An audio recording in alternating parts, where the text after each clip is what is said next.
ये ले छोटी बहू, काजू बादाम वाली दूध, जल्दी से पी ले वरना ठंडी हो जाएगी।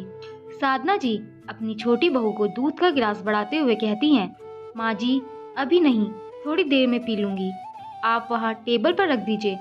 काव्या आनाकानी करते हुए कहती है, अरे पी ले बहू दूध, वरना मेरे राजकुमार को कैसे दूध पिलाएगी। ले बेटा जल्दी से पी ले, फिर मैं चैन से अपने राजकुमार के साथ खेलूंगी। लाड जताते हुए साधना जी कहती हैं, अभी अभी तो इतना सारा खाना खिलाया है आपने, और अब ये दूध। ना माँ जी अभी नहीं होगा मुझे, आप दीदी को दे दीजिए ना, वो भी तो माँ बनी है, उन्हें भी तो पौष्टिक आहार की आवश्यकता है अपने बच्चों को दूध पिलाने के लिए। रे बेटा, बड़ी बहू गौरी को क्या जरूरत इन चीजों की, उसने कौन सा बेटा जना है, उसकी बेटियां ऐसे ही हष्ट पुष्ट हो जाएंगी। 3 3 बेटियों को जन्म देकर उसने कौन सा महान काम किया है जो उसे मैं खोया मलिदा खिलाऊं। रोज भरे आवाज से साधना जी कहती हैं। साधना जी की दिल दुखाने वाली बात सुनकर गौरी अंदर ही अंदर सिसक उठती है और अपनी नवजात बच्ची को उठाकर कहती है, माँ जी जितना दर्द बेटे को जन्म देने में होता है उतना ही दर्द बेटियों को भी जन्म देने में होता है। दर्द हमें भी होता है माँ जी, पर आप ये नहीं समझेंगी क्योंकि आपने बेटियों को जन्म ही नहीं दिया है तो दर्द कैसे समझेंगी। हाँ हाँ रहने दे अपना बेटी पुराण, बड़ी आई मुझे पाठ पढ़ाने वाली।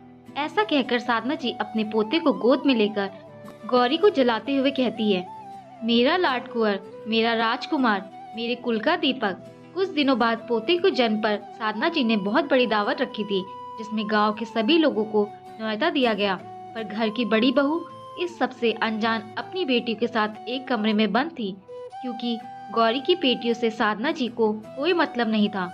उनके लिए तो बेटियां सिर्फ बोझ समान थी बस, और बेटी की माँ घर में पड़ी एक गठरी की तरह जिसका कोई मोल नहीं होता। खैर इस तरह बच्चे बड़े होते गए और दिन प्रतिदिन साधना जी का प्रेम अपने पोते के लिए बढ़ता गया। काव्या भी कुल का दीपक देकर फूले नहीं समाती थी। साधना जी और काव्या के प्यार दुलार ने निहाल को पूरी तरह से बिगड़ैल बना दिया। उसे जो दिल में आता वही करता, ना बड़ों का सम्मान ना कोई लिहाज। इसी व्यवहार के कारण उसके स्कूल कॉलेज से उसकी शिकायतें आने लगी। वो बुरी संगतों में फंसता चला गया, पर एक दिन वो ड्रग्स लेते हुए अपने दोस्तों के साथ पकड़ा गया। पुलिस उसे उठाकर जेल में बंद कर दी। निहाल गलत संगत और पैसों की आजादी की वजह से ड्रग एडिक्ट बन गया था। काफी कोशिशों के बाद उसे निहाल की इन्हीं आदतों और चरित्र चित्रण की वजह से सारे समाज और परिवार में सब तू कर रहे थे और काव्या और साधना जी को दोषी ठहरा रहे थे। उन दोनों का लाड प्यार और पैसों की आजादी ने एक बच्चे को गलत राह पर भेज दिया था। वहीं दूसरी ओर गौरी और मनोज के अच्छे संस्कार और मार्गदर्शन ने उसकी तीनों बेटियों को लायक बना दिया। समाज में उन तीनों बेटियों की वजह से लोग उन्हें सम्मान देते थे। बेटियों ने पढ़ लिख कर अपना मुकाम हासिल किया।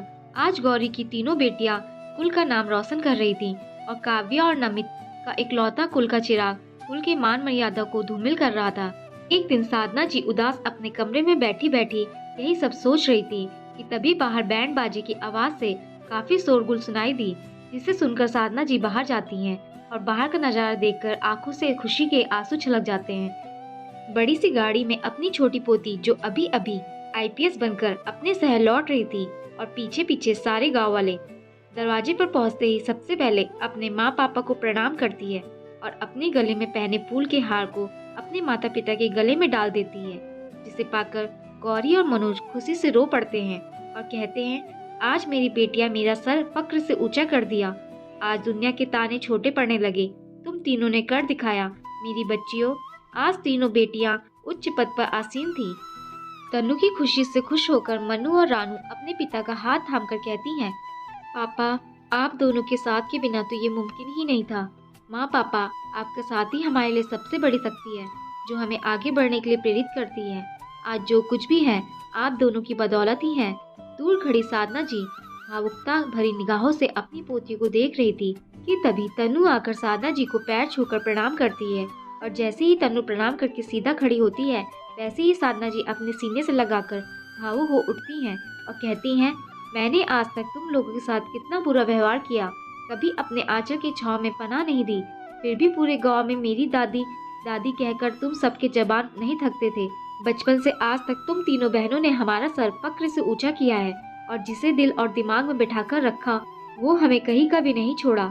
सच में बिटिया आज मुझे तुम सब पर नाज है और मैं सांस से कह सकती हूँ, ये मेरी पोतियाँ हैं जिसने अपने खानदान का नाक हमेशा ऊंचा रखा।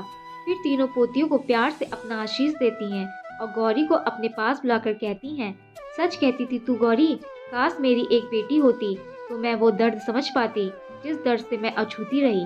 पर कोई नहीं, देर सवेर मुझे ज़िंदगी का सबक भी मिल गया और उसका एहसास भी हो गया। दोस्तों, आपको ये कहानी कैसी लगी? नीचे कमेंट्स करके हमें ज़रूर बताइएगा। अगर आपको ये कहानी पसंद आई हो तो अपने दोस्तों के साथ ज़रूर शेयर करें और ऐसी ही प्यारी कहानियाँ सुनने के लिए हमारे चैनल को सब्सक्राइब करके बेल आइकन को ऑल पे सेट करना ना भूलें। धन्यवाद।